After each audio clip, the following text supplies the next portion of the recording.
Visit us at blackwolfeditorial.com. Individuals and businesses. You are listening to KLRN Radio, where liberty and reason still reign. All writers are prone to becoming so attached to our characters and stories that we struggle to see why a passage may not be working. It takes another set of eyes to help us nurture our writing to full maturity. At Black Wolf Editorial Services, we strive to enable writers to develop and grow, shaping stories into masterpieces that can stand the test of time. Editing services are provided for all genres and all age categories. Services range from critiques of a short story through to the line edits of a full-length novel and copy editing for those preparing for publication. We also offer assistance on generating a writer's bio for your website, as well as help with those book blurbs and promotional material.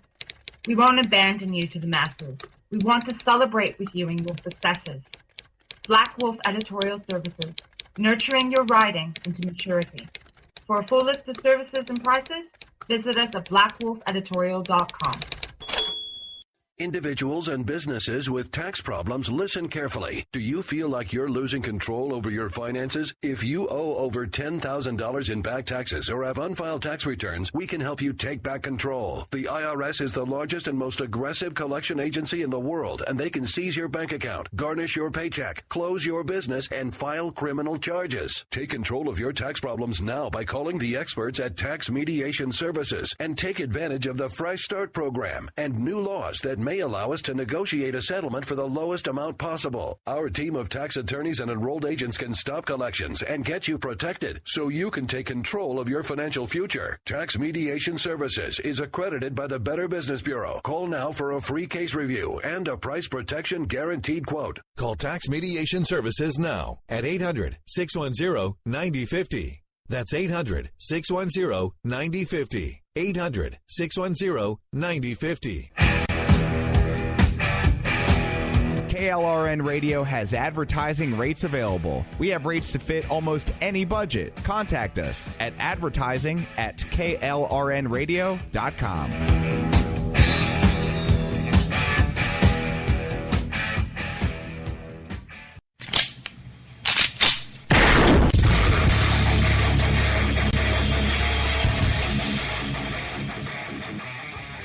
This is Slickery Trigger for Rebel Road Tactical. With proper care and feeding, your pistol will be ready when you need it, there to save your life. Shouldn't your gear be that good? Whether you need a holster for comfortable everyday carry or a tough-as-nails holster for your next training course, Rebel Road Tactical has what you need. Check us out on the web at rebelroadtactical.com. Tired of paying outrageous prices for Viagra? Well, we have great news for you. Now you can finally get Viagra at huge discounts. Healthy Man allows you to save up to $500 on Viagra. Why pay U.S. pharmacy prices of $15 per pill or more when you can get Viagra for less than $3 a pill? Call today and get 40 Viagra pills for only $99. This can cost as much as $600 at your local pharmacy. You can't afford not to call us. If you want Viagra at the lowest prices, never pay $15 a pill pharmacy prices again. Get Viagra for less than $3 a pill. Call 1-800-516-7602 today and save up to $500 and get 40 pills for just $99. Healthy Man is fast, easy, and affordable. Operators are waiting at 1-800-516-7602 to take your call right now. Call 1-800-516-7602. That's 1-800-516-7602. Again, 1-800-516-7602. Welcome to Opinion Nation. And we stand today on the edge of a new frontier. There is nothing wrong with America that cannot be cured by what is right with America. What makes us Americans is our shared commitment to an ideal that all of us are created equal. I, too, am America. Now here's your host, Bryce Robbins. Hello, everybody. Welcome to Opinion Nation on this Saturday morning, November 19th, 11:06 and 37 seconds a.m. But this is the first time I am back after the election, so we do have a lot to talk about. And I actually don't have a guest today. This is the first time in a while that I've not scheduled a guest, solely because, not because I couldn't find one. In fact, I actually had a couple people ask me to be on my show. And I'm actually thinking about doing a new series now that the presidential election's over, but of different groups, different background groups under Trump, what they think. And we will see where that goes. So stay tuned for that in the coming weeks. I think it's going to be a very interesting series, but discussing with different groups how they feel under Donald Trump. All right, but anyways, for today's show, I think it is fitting that we do talk about this because it is the conversation of the nation still, and I think many people are still in shock about the presidential election. So, where to begin? Well, I think we're all shocked that Donald Trump is the president. And I actually recently had to write a paper, as I was explaining in the previous show, as a research paper on why Republicans deny climate change. And I specifically looked at two people. One is I'll just say it, is the idiot senator from Oklahoma, Jim Inhofe, who brought a snowball onto the Senate floor and said, well, it's very, very cold out, so you can clearly see that it is very unseasonal, and therefore there is no climate change. Well, that is not how climate change works. And most shockingly, he is the chairman of the United States Environmental and Public Works Committee, making him the highest-ranking senator on the environment. And if that doesn't scare you, Donald Trump will. So, in my paper, the point was that I had to write the words President-elect Donald Trump. So we have to settle this. He is our president. No more not my president. No more chanting that he's not the guy. He is, and for the next 4 years we are stuck with him. But let's review some things that, if you're gonna protest Donald Trump, this is how you should do it. And I guess that'll be the theme of today's show, is that if we're gonna do it, we got to do it right. So let's start off with his vice presidential pick, and then we're gonna work our way down the line of some people who he's thrown out as cabinet positions. And that will include Jeff Sessions, that'll include Myron Elby, that'll include Mike Huckabee, which still scares me to roll off the tongue. But we will do our best. So to start on Mike Pence, I actually did want to play a clip of what happened, was it a day ago? He went to see Hamilton, and the cast had the most brilliant response to him, and I actually just thought that it was very moving, coming from such a diverse cast, purposefully, of course, that represents the making of America. It couldn't have come at a better time. So before the clip plays, I just want to add that when he was announced to be in the House, people were cheering some, but a large majority were booing. So here's the clip of the audience.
All right, so that was the cast of Hamilton sending a very clear message to Mike Pence. And it is puzzling to me. It's sad to me that maybe I just don't get it because who I am, right? I'm a middle class white kid, but there are people in this country, and I know many of them, who are genuinely scared, who don't feel safe in this country, and I think telling them to toughen up and stop playing with Play-Doh and stop going to therapy, which I see all over social media, and I see a lot of the right saying it's not productive. It really doesn't help anybody. The fact of the matter is that we're a country of immigrants and minority groups, but people of different colors, creeds, and orientations are feeling under attack. Now, whether or not Mike Pence has the power to overturn gay marriage or, do any of that, that's not the point. The point is that he's been elected to such it's symbolic that we are moving backwards. It kind of got put in frame for me when you look back at our history. I was 17 years old. I'm now 18 when gay marriage became legal all throughout this country. My father was already alive when they signed the Civil Rights Act of 1964. He's 55 years old. So the point is that our equality is not something that is always there. It's not something that's always been there. For some, civil rights didn't start until 50-something years ago. So, people saying that Mike Pence can't do anything and this and that is irrelevant. The fact of the matter is that we've come so far in such a short amount of time. People are way too scared that it'll go back to the way it was, and they don't want that. So to all the minority groups out there who are scared, I understand. And, people will laugh about a safe space, but I think everybody needs some type of safe space to go to. And for whatever reason, the previous generation thinks that that's not okay is beyond me. And I'm sick of seeing all these posts on the internet about how, when I was 20, I wasn't crying about president, I was fighting Nazis. I respect and admire men like my grandfather who fought in World War II bravely. But let's not forget the country they came home to was still segregated. The Tuskegee Airmen, some of the biggest role models to me, because I had the pleasure to go see them at Cooper Union and the Great Hall. They said, we didn't fight for a country of what was. We fought for a country of what could be. And they were answering the question, why did you fight for a country that didn't fight for you? Coming from the mouth of a little African-American girl. So that mentality has stuck with me. And I hope that many groups or minorities or people who are losing hope pick up that message of don't fight for a country of what is, but one of what could be. And many people look at, going from our first African-American president to Donald Trump as a step backwards. And I actually heard from one of my favorite YouTubers, Prince EA. He's an African-American, I guess, poet, you could call him. He does some rap, so I guess, and rap is a form of poetry, so I guess you could call him still a poet. But I'd encourage you to check him out. Pretty left-leaning guy, but he says that he's glad Donald Trump was elected for the sole purpose that it shows that America is, there's something wrong that needs to be addressed. So I think that there's a big divide in this country between where I'm from and where I'm living currently and the middle America. And the people whose jobs left, and I would attribute it much to, I hate to say it, but the people who are in power now. I mean, most of these jobs started leaving. We opened the doors to China, and we expanded trade with countries that don't have the same labor laws as we do. So, and those were all done under Republicans, might I add, but irrelevant. The point is that most of those jobs aren't coming back. And the sooner we accept that, and the sooner we accept that most of these manufacturing jobs aren't coming back, the better. I mean, I know I just saw, Ford is keeping a plant here, and Apple's looking at coming back to America. Well, I hope that happens, and I think that that's possible. But the fact of the matter is technology is going to be replacing much of those jobs, and we're going to have significantly less people managing plants. It's never going to go back to the old type factories that were once there. And I think we need to help and focus on adapting middle America to a new economy. We are a developed nation that is the developers and the consumers. Manufacturing, definitely we need to integrate it, so long as it's technologically advanced and cheaper. But otherwise, no economist would suggest building anything in America if it's not cheaper to do it here. I guess we could focus on that. But let's get a point here, because I'm kind of getting off track, of the cabinet positions that Donald Trump has appointed. So Mike Pence talked about gay conversion therapy, and I think that is something that I hit on the last show, but I want to hit on again because I really want to bring the point home in my show.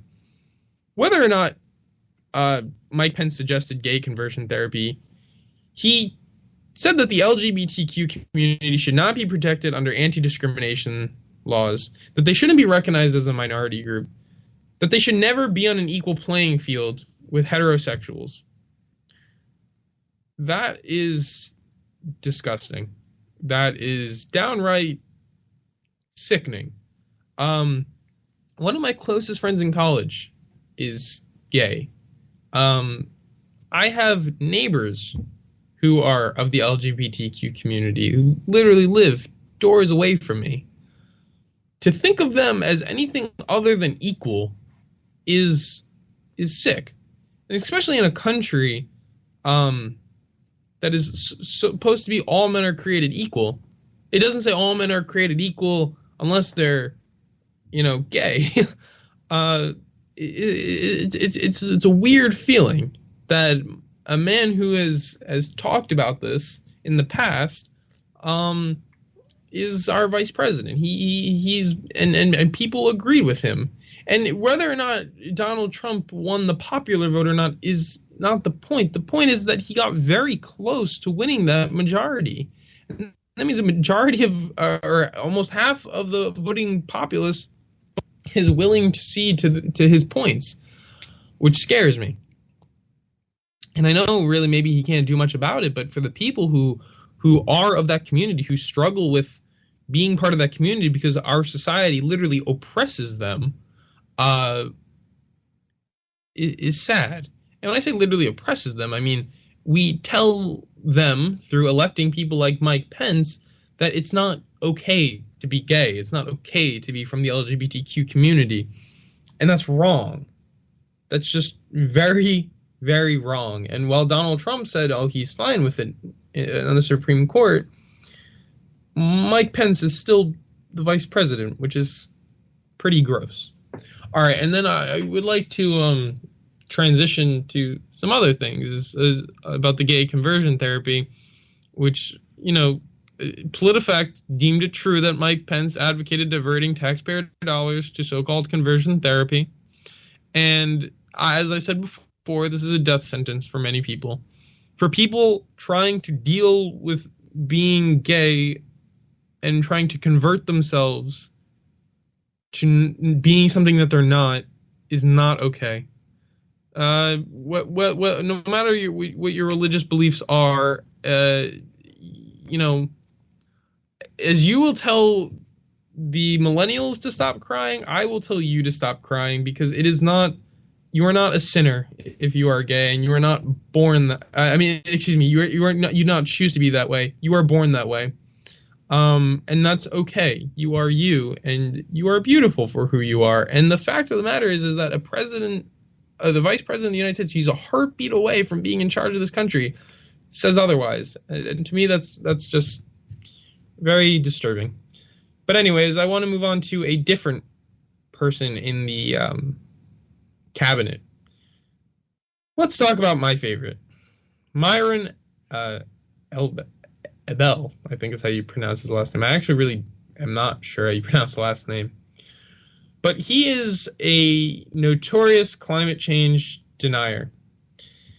And he is being put in charge of the EPA. And that scares me because, as I just said, he is a climate change denier. So let's look at this. Let's just listen to this clip and just see where it takes us. Science is settled. Global warming is not a crisis. Carbon dioxide is not a pollutant. We haven't had any temperature increase. I would like to have more funding so that I could combat the nonsense put out by the environmental movement. I hope whoever is elected president in 2017, of whatever party, will the EPA power plant regs. First of all, he said elected president in 2017, which you got the year wrong. But that's beside the point. They want to do the EPA's regulations. So here's the first point that I'm going to bring up, is that, and this is something that the right does that is just so devious and disgusting, that the word regulation is associated with bad economic practices. That if we protect the environment, we cannot have a good economy. And the fact of the matter is that there is nothing to suggest that. And when he tells you that carbon dioxide is not a pollutant, well, of course not. All right, I breathe it out. There goes some carbon dioxide. But when carbon dioxide is in the atmosphere at above 350 parts per million, it does serve as one. And also the other bad toxins that are released with coal and with oil plants, such as sulfur dioxide and other types of sulfates, are pollutants. And we have to ask ourselves, when did the right stop having any desire to protect the environment? I mean, let's not forget that a lot of environmental acts happened under Republicans. So Richard Nixon signed some of those comprehensive environmental policies, such as the Clean Air Act, Clean Water Act, Endangered Species Act, the Catalytic Converter, the Endangered Species Act. I said he signed an Earth Day. Teddy Roosevelt created the national parks. He saved 230 million acres of land. George Bush virtually defeated acid rain in this country by signing the 1990 Clean Air Act amendment. And we are about to put the head of the EPA, a man who doesn't even have a science degree, so I will deem my 8th grade science teacher more qualified than him to be the head of the EPA. But we have a climate denier in charge of the EPA. And we can look at some of Donald Trump's quotes as the head of the EPA, and you can see how riddled with corporate interest his statements are. I mean, saying that China is the ones who've invented this hoax of global warming is so, if you dig into it, is such an interesting statement because he is pitting people against the left. He's polarizing the issue of the science and saying, well, if you believe in climate change, you are on the left. And if you are on the left, you are against job creation and you are against the people who've lost their jobs to China. He's doing a very good job at polarizing an issue. And I think much of the right are. They're actually doing a phenomenal job at polarizing the issue of climate change. I think that's the reason why a majority of the population doesn't really care. It polls in 1% of the issues facing the nation. And that's why only 8 of the 247 congressmen have actually publicly stated that climate change is an issue. 8. It's like 3%. I mean, it's a pretty big issue. But the fact of the matter is that a man who wants to undo regulation, who doesn't believe in the Paris Accords, is going to be in charge of the Environmental Protection Agency transition team. And to me, that is beyond the most frightening thing I have heard from this administration. It really scares me for this plan, because we have made so much progress under the Obama administration.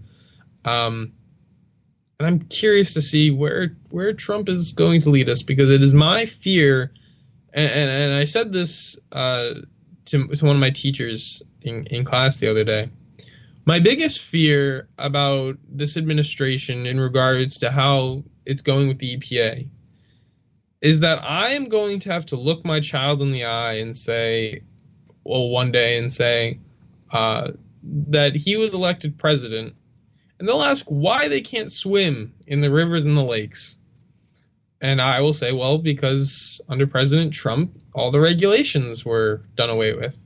And why they can't go outside for recess. And I'll say, well, because President Trump wanted to bring manufacturing back to America without regulation. And I will have to explain to them why our planet is in such disarray and why climate change has become a runaway problem that we can't solve.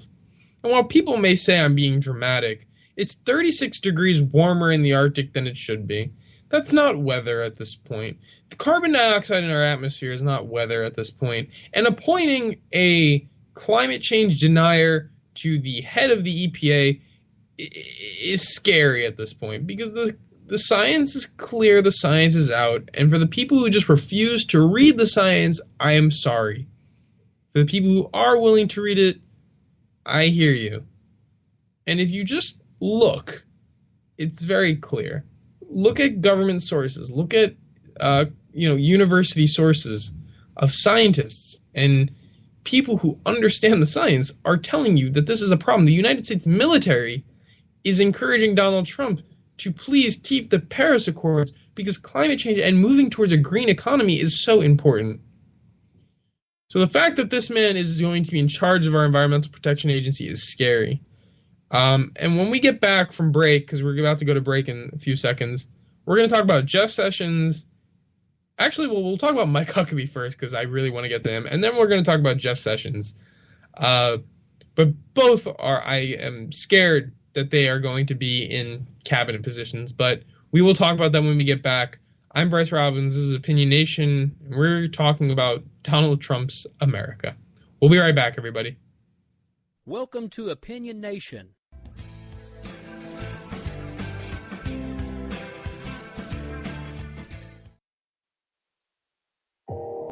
You are listening to KLRN Radio, where liberty and reason still reign. All writers are prone to becoming so attached to our characters and stories that we struggle to see why a passage may not be working. It takes another set of eyes to help us nurture our writing to full maturity. At Black Wolf Editorial Services, we strive to enable writers to develop and grow, shaping stories into masterpieces that can stand the test of time. Editing services are provided for all genres and all age categories. Services range from critiques of the short story through to the line edits of the full-length novel and copy editing for those preparing for publication. We also offer assistance on generating a writer's bio for your websites, as well as help with those book blurbs and promotional material. We won't abandon you to the masses. We want to celebrate with you in your successes. Black Wolf Editorial Services, nurturing your writing into maturity. For a full list of services and prices, visit us at blackwolfeditorial.com. Individuals and businesses with tax problems, listen carefully. Do you feel like you're losing control over your finances? If you owe over $10,000 in back taxes or have unfiled tax returns, we can help you take back control. The IRS is the largest and most aggressive collection agency in the world, and they can seize your bank account, garnish your paycheck, close your business, and file criminal charges. Take control of your tax problems now by calling the experts at Tax Mediation Services and take advantage of the Fresh Start program and new laws that may allow us to negotiate a settlement for the lowest amount possible. Our team of tax attorneys and enrolled agents can stop collections and get you protected so you can take control of your financial future. Tax Mediation Services is accredited by the Better Business Bureau. Call now for a free case review and a price protection guaranteed quote. Call Tax Mediation Services now at 800-610-9050. That's 800-610-9050. 800-610-9050. KLRN Radio has advertising rates available. We have rates to fit almost any budget. Contact us at advertising@klrnradio.com.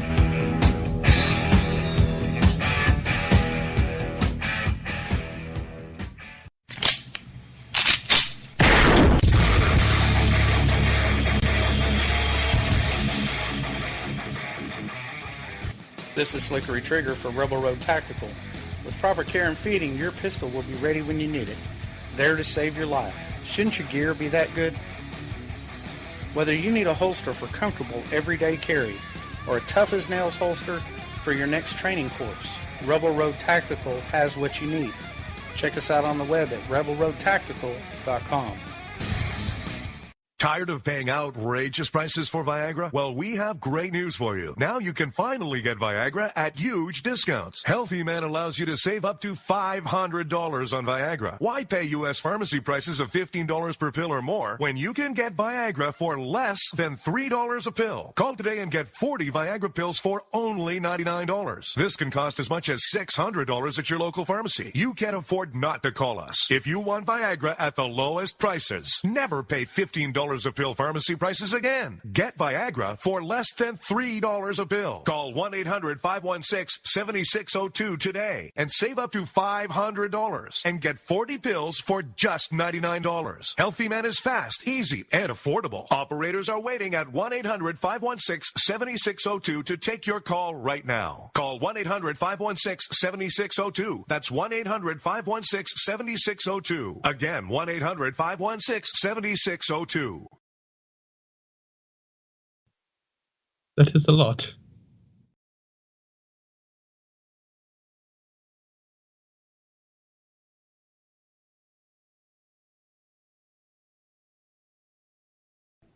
I'm America. All right, welcome back, everybody. I'm your host, Bryce Robbins, and today we're discussing Donald Trump's cabinet. So, I figured I would move on to Mike Huckabee because, Mike Huckabee.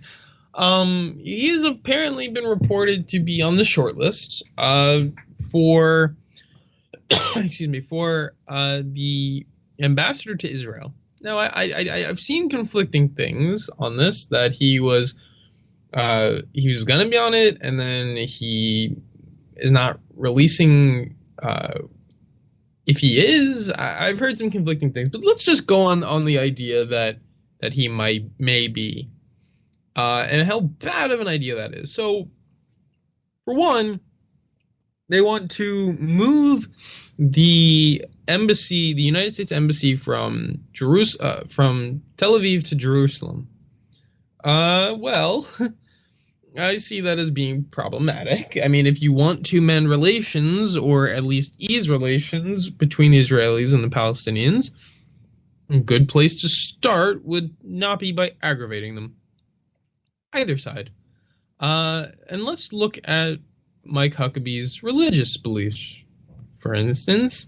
I mean, be it that his religious beliefs, or that the return of his Messiah is predicated on an all-out war happening in the Holy Land, I'm kind of scared for him to be the ambassador to Israel, because I know that or at least I feel as though his religious beliefs and conviction will get in the way of his ability to govern that part of the world. Literally give him any other... Actually, no, I take that back. Do not give him any part of the world to govern, because he's Mike Huckabee, and he is proven to be a religious fanatic who is incredibly alt-right, who's incredibly backwards, who, I have to be honest, Donald Trump's staff seems to be from Old English times, 13th century, and it's just frightening that Mike Huckabee may or may not be the ambassador to Israel. Probably somebody who knows very little about the country and its geopolitical standpoint right now. And I mean, if we are ever looking to have a two-state solution that works, I mean, I have many opinions on this. Hamas needs to go, and the PLO needs to reform, and the Israeli government, well, I think should, I guess continue doing what it's doing. I'm pretty biased, I guess, in favor of them.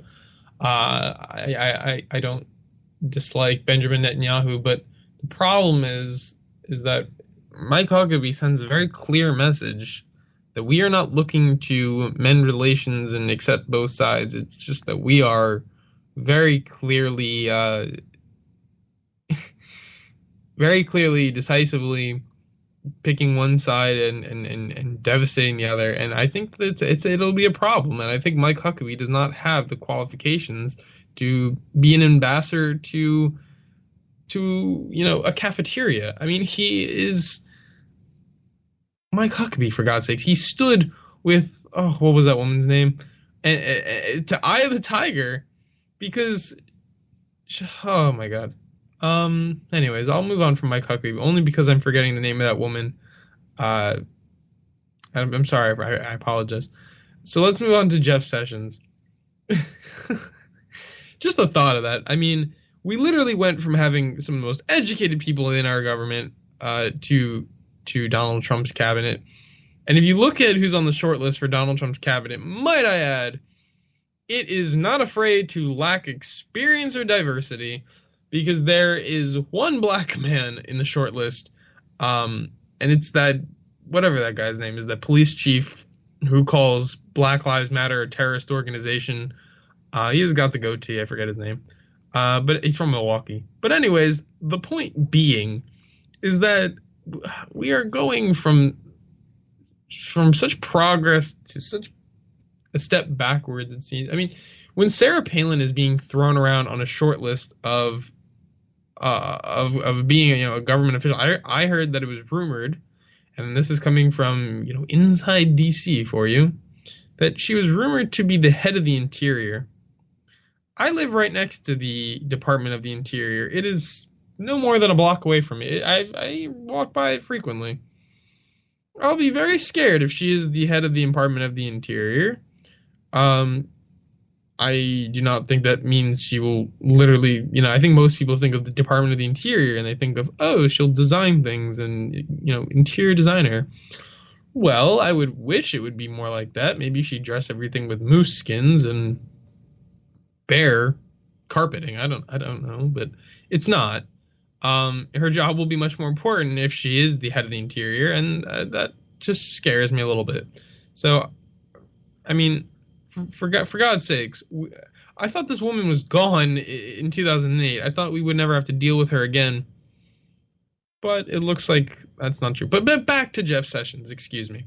The man who quote-unquote jokingly said, but it's hard to take a joke from an old white man coming from Alabama on this topic, when he said that he thought the KKK was okay until he found out that they smoked marijuana, saying that, quote, good people don't smoke marijuana. Well, that's just not true in any sense. And he is going to be the Attorney General. And the reason I am going through all these people, Mike Huckabee, Jeff Sessions, Vice President-elect Mike Pence, Myron Allaby, is because they're going to be the most powerful Attorney General, head of the Environmental Protection Agency, Vice President that there ever was, because the President doesn't know what he's doing. He doesn't have any experience. You can see in his face almost that he is in shock. He even set up more meetings with President Obama to discuss what the job entails. I don't think he realized what he had gotten himself into until it was too late. In fact, I don't even think he wanted to be president. And actually, one of my friends who's a Trump supporter went to Trump Towers the night of the election, and he knew a guy, we'll put it that way. For people who work with Trump who were also there, and he was talking to them at the bar, and they know him well, and they said that he never even expected to win the night of the election. He was not expecting to win. So he's now president. He's now in charge of everything. And that scares me very much. But back to Jeff Sessions. I'm sorry I keep getting derailed from Jeff Sessions. So the importance of Jeff Sessions is that, well, when I heard Chris Christie say, come January, when I'm inaugurated president, you can have your fun now in Colorado, but, come January, it's going to be outlawed under a Christie administration.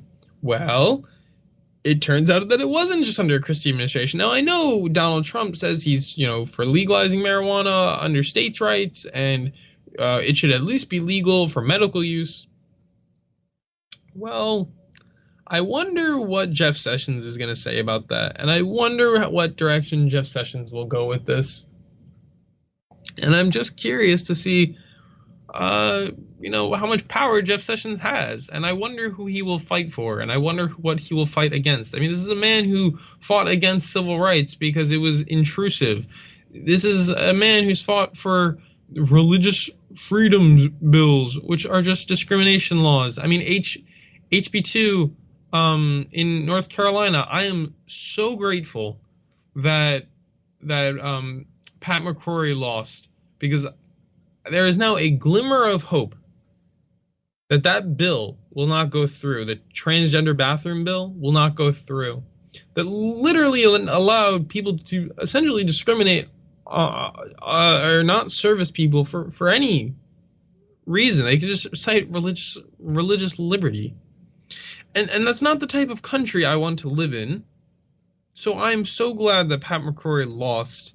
And I find it hilarious that he is citing, it was election fraud, and now they're finding that there was election fraud for Republicans. So he is losing voters quickly. You go look that up. That was actually a funny thing that I found. But anyways, I feel as though I should conclude the show on the big man, Donald. Oh, Donald. So where to begin? I am interested to see how your staff and your campaign, your presidency goes. But at the same time, I think Americans are scared. And I don't think he quite gets it, but I think he understood it a little bit when he did that interview and he looked into the camera and he firmly said, "Stop it." I think he is starting to understand, as he watches these protests happening and erupting on college campuses, that people are really scared of him, that people are really frightened. And I think he may be getting that. It might be soaking in his 3 a.m. thoughts or his thoughts in the shower that the country is very divided and very scared. And to the college kids who are protesting, keep it up. Don't let down. Keep fighting. Because if you let it down, then this man will not understand the point that we are scared. We are a scared group of people. Millennials as a whole are frightened by the possibility of Donald Trump, putting in a Muslim registry, of Michael Flynn being in charge of anything when he's had quote-unquote connections to the Turkish government, which is not being very democratic at the moment. I mean, there is just such... Donald Trump talked about draining the swamp, but it looks like he just drained it to Pennsylvania Avenue right at the White House. And that's where the swamp is letting out. And the swampiest people are rising from that swamp and going right into his cabinet. And while I applaud him for getting lobbyists out of the transition team, I mean, just look who he is appointing to his cabinet positions. How can you be proud of this man? I mean, for God's sakes, Jeff Sessions, he joked about the KKK being okay until he found out that they smoked marijuana. And I guess you could argue, oh, well, these are just things that they've said, but not things that they've done. Whatever. And I look at the things that Donald Trump has said and the things that Donald Trump plans to do, and then he walks them back. And the problem is that nobody really knows what he's going to do. And I think that that's the biggest problem, is that we look at our president and we don't really know what he's fighting for. If you ask me about where he stands on healthcare, I don't know. And he's going to be our president. So I don't know if he wants to repeal Obamacare, if he wants to fix Obamacare, if he wants to have nationalized healthcare. I don't know what he wants to do, because I've heard all three. I've heard him being in favor of like an NHS, and I've also heard him in favor of a total free market, and I've heard him in favor of, insuring all the poor. And I'm not hearing these from different people. These are from his mouth.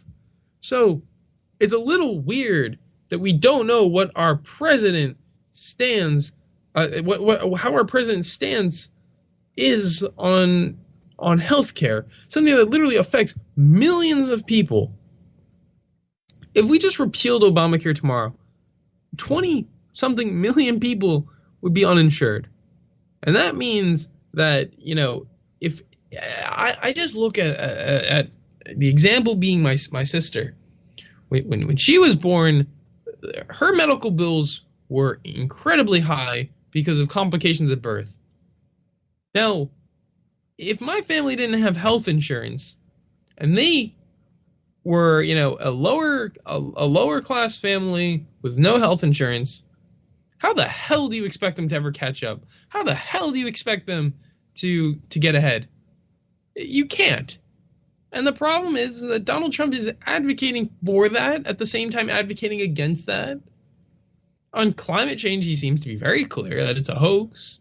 But now the Chinese government seems to be the government of reason, saying, oh, no, climate change is real, it is a problem. I mean, it's my biggest fear that when I get older, and this country is left to me and my generation, that people won't look at America as the greatest country in the world anymore. They will look at us as a declining world power, and our power will be rivaled by countries all over the world. We will not be the influence. The world will not be, ours in our sphere. We will be in its. And that's just not how anybody who's still alive has grown up to see this country. And that is scary, that our world power seems to be declining. And Donald Trump seems to be at the helm of it. But one thing that I will discuss in the last 10 minutes is something that I think people on the right want to hear, people on the left are looking to hear. Is it a connection? So, in Federalist Paper 10, James Madison writes that the most enlightened statesman will not always be at the helm. So, to all my minority friends and all my friends in various groups that feel personally attacked, and to all the people who are scared shitless of Donald Trump, keep this in mind. When the Founding Fathers wrote the Declaration of Independence, when they wrote the Constitution, when some of them wrote the Federalist Papers, they knew that stuff like this would happen. Maybe not to the extent. Maybe they didn't know how it would happen, but they knew it would happen. Right? In those words, the most enlightened statesman will not always be at the helm. They knew that the smartest men will not always be our leaders.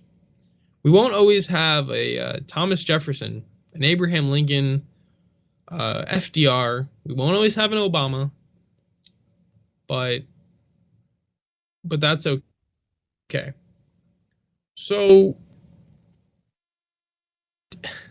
they didn't think that the world would come to an end. They knew that the government that they left us would be preserved so long as the people participated. And so long as our voice is heard, and so long as people protest, and so long as people stand up and fight for their rights, well, then this country will never go away. There's just no question about it.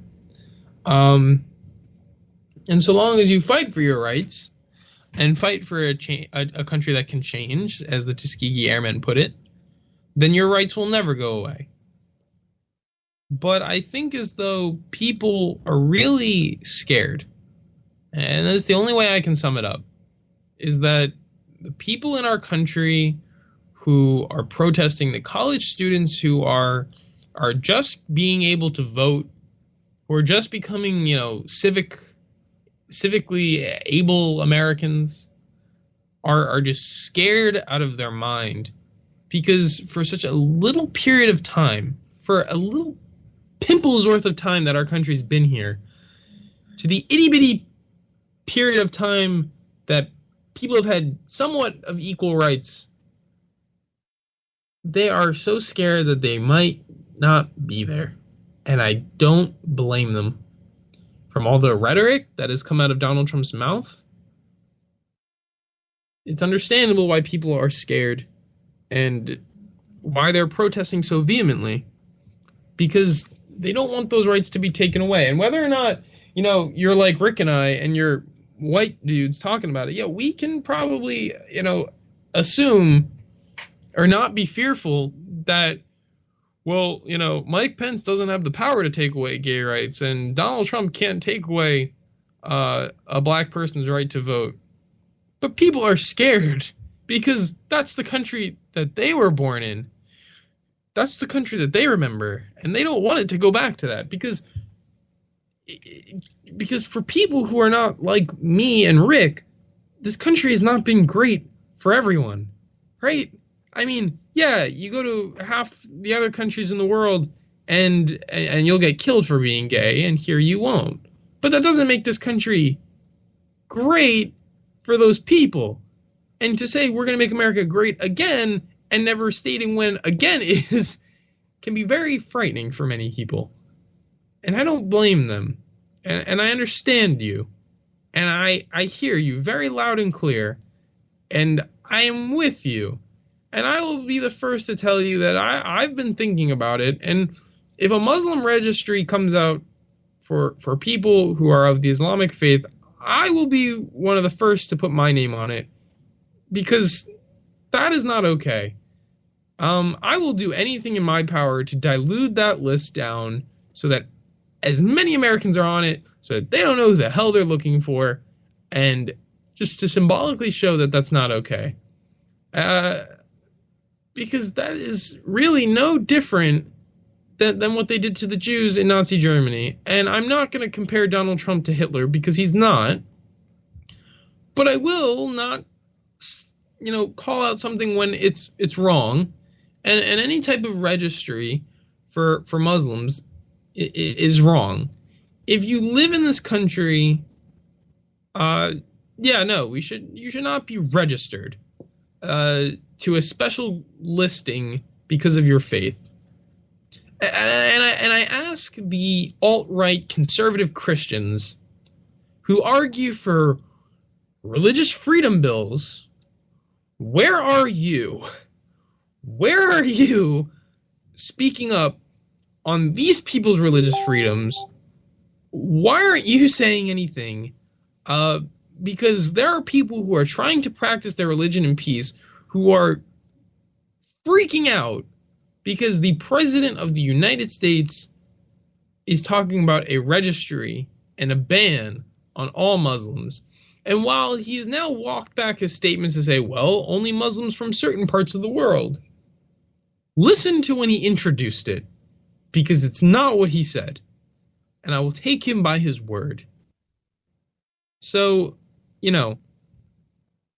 where is the religious freedom group in this country who cries when a gay person sues them because they won't bake a cake for them about their religious freedom? Where are they about literally registering people for their religious beliefs? That's not religious freedom, and that's scary. So to all the people who have felt, marginalized and attacked by this administration, I understand you. And I think that normalizing Donald Trump's behavior is the biggest threat to this country. So we can't forget. I mean, John Oliver kind of said it pretty well, but I want to reinforce the idea that normalizing this behavior, the discussion that people have to now have with their kids as to why Donald Trump is president is not normal. And to the kids growing up, I'm fearful that they will view it as normal. But it's not normal. Believing or advocating gay conversion therapy is dangerous and is not normal. And to the people who are of the LGBTQ community, you are normal. You are you. And that is normal. And the words that Donald Trump says and the words that spout out from his swampy cabinet are not normal. They are not acceptable. The biggest problem that I have with the left is that we don't want people to group and make people into a monolith. So we don't want the alt-right calling Muslims terrorists. We don't want them calling blacks criminals. So I don't know why we or the left is marginalizing Trump supporters as all racists. They're not. And we should stick to Michelle Obama's beautiful words of when they go low, we go high. And let's keep going high because they are going so low. I don't want to see us lose the moral high ground on this one. And do I think, and I know I've just been talking about, emotional appeals here, but I firmly believe that Trump, his policies will sink us into recession very quickly. And if you're a real conservative, a Reagan conservative, I don't understand how anything that Donald Trump says appeals to you. I think Donald Trump is appealing to a group that is really hurting, and they're willing to sacrifice some of their, moral beliefs for this fool. But that's what he is. He's 100% a fool. And it boggles my mind that he was elected to the presidency. But I guess it doesn't boggle the mind of the founding fathers because they could see that coming. They knew that at the end of the day, not always the enlightened statesman would be at the helm. So I will leave you on this message that I shared with one of my comparative politics classes. George Washington, Thomas Jefferson, Abraham Lincoln, Teddy Roosevelt, Franklin Delano Roosevelt, John F. Kennedy, Lyndon B. Johnson, Bill Clinton, Barack Obama, Donald J. Oh, and I'll add in Ronald Reagan. And now we have Donald J. Trump. If one of those names sounds out of place, it's because it is. It's because it's not normal. And to everybody who's feeling, scared, I will reiterate it one more time because I feel as though a lot of people, hosts on this station and on other stations and on the right-wing media they're getting their message out. So I think the left needs to get their message out too. And I will say to the people seeking discussion and a safe space to talk about his presidency, that's fine. That's not abnormal. It's Donald Trump's presidency that's not normal. And if you need help coping with this because you are scared, that is fine. And when you are done, internalizing this abnormal presidency, don't forget to vote and don't forget to fight for a country that we think and know will be much better and much more inclusive than the one we have now. Keep in mind, we should fight for a country not of what is, but for a country that can be.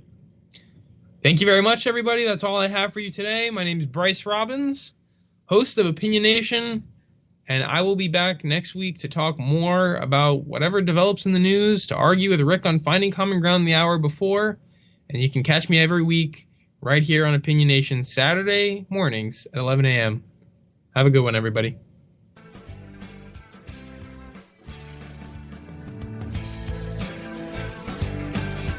What makes us Americans is our shared commitment to an ideal that all of us are created equal.